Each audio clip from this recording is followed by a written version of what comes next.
Hello students, this is my channel MGM. Hello students of history.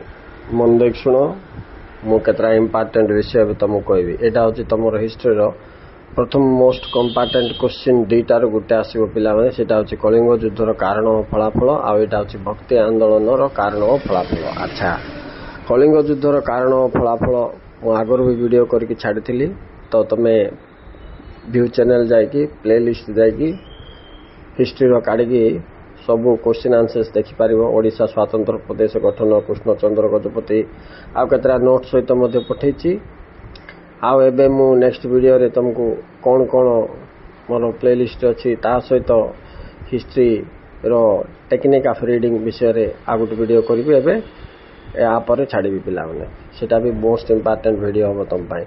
Actually history रे केमती selection pattern हुए, board रे को area रो केमती क्वेश्चन गुडाक प्रति वर्ष पढुचंती पकाउचंती ए वर्ष सिलेक्शन करिवे सेटा मध्ये तुमको मु कहि देबी। तेनु तुम निश्चिंत भाव रे कोटा पढिबार कोटा न पढिबार कोटा केते परसेंट इंपोर्टेंट एग्जामिनेशन पई आराम से जान दे पारिबो। चलो एबे ए क्वेश्चन टा टिके देखिबा।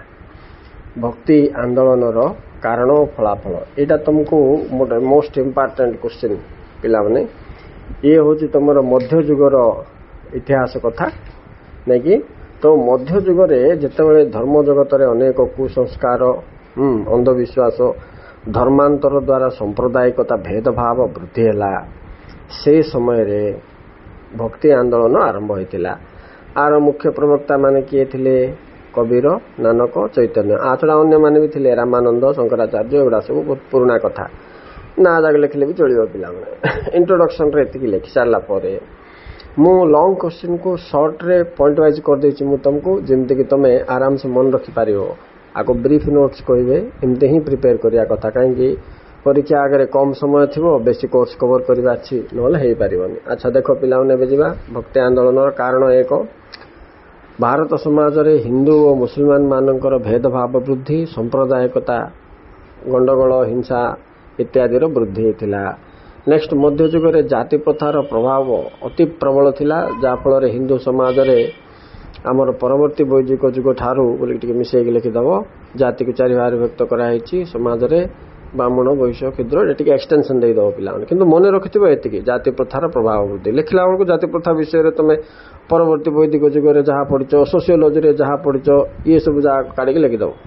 तेणु ट्रिक जान आउ एक्सटेंशन तमे निजे देव। नेक्स्ट 3 नंबर जीवा, जटिल पूजा पद्धति और धार्मिक कुसंस्कार वृद्धि हेतिला। नेक्स्ट चलो पिला माने 4 नंबर कारण देखिबा। एमती लिखियो मध्य युग रे बलि प्रथा और अंधविश्वास प्रभाव वृद्धि। उभय हिंदू और मुस्लिम संप्रदाय रे ये जो जिनस बलि प्रथा और अंधविश्वास प्रबल मात्रा रे वृद्धि पाइथिला। गुणी, गारिडी ये सब ऊपर लोक मानकर विश्वास अधिक होइतिला। टिके हिस्ट्री पिला मन टिके डाबा मारिबा सिखिबा अछि, बुझिलो। नेक्स्ट 4 नंबर कारण, जनसाधारण मध्य भक्तिर अभाव और आडंबर उत्साहर वृद्धि। दीटा देख, भक्तिर अभाव देखादेला, आडंबरपूर्ण जीवन यापन जो देखादेला, से समय रे लोक मानकु ठीक मार्ग को आनिबा अछि बोलिबा उद्देश्य रे कबीर, नानक, चैतन्य भक्ति आंदोलन यात्रा आरंभ करथिले। किंतु प्रथमे यात्रा आरंभ करथिले शंकराचार्य पिला माने, तापरे तांकर अनुचर हिसाब रे एमाने मध्ये आरंभ करले। राइट। नेक्स्ट जीवा, भक्ति आंदोलन फलाफल एक। देखो कारण रु ही फलाफल काढ़। कारण रे तुम जदि लिखिथिलो जाति प्रथार प्रभाव वृद्धि पाइथिला बेले फलाफल रे कोन लिखियो पिला माने? ट्रिक अप्लाई करो। या टिके ह्रास पाइथिला बोल लिख दबो। अलगाटा जोटा थिबो मन रखिबो। एबे साहित्य और भाषार विकास होइतिला सेटा लिंक नाही, एटा मन रखिया पड़ियो तमे। आ अन्य कारण जाक तुम जोटा देखिलो जटिल पूजा पद्धति, धार्मिक कुसंस्कार वृद्धि फलाफल रे लिख दबो। भक्ति आंदोलन परवर्ती समय रे पूजा पद्धति जटिलता ह्रास पाइथिला, धर्म जगतर कुसंस्कार भी कमी थिला, एमती लिखिबो। राइट। तो ये पॉइंट वाइज अच्छे से हिसाब तुम देख, नूतन उपासना पद्धति, भक्ति और प्रेमर मार्ग जागृत होइथिला, हिंदू मुसलमान मध्य सुसंपर्क प्रतिष्ठा होई पारिथिला। तापरे भक्ति आंदोलन फल रे भारतीय ऐक्य और अखंडता सुदृढ़ होइथिला।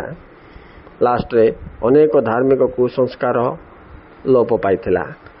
एटे इंपोर्टेंट होची पिला माने आंचलिक भाषा और साहित्यर विकास।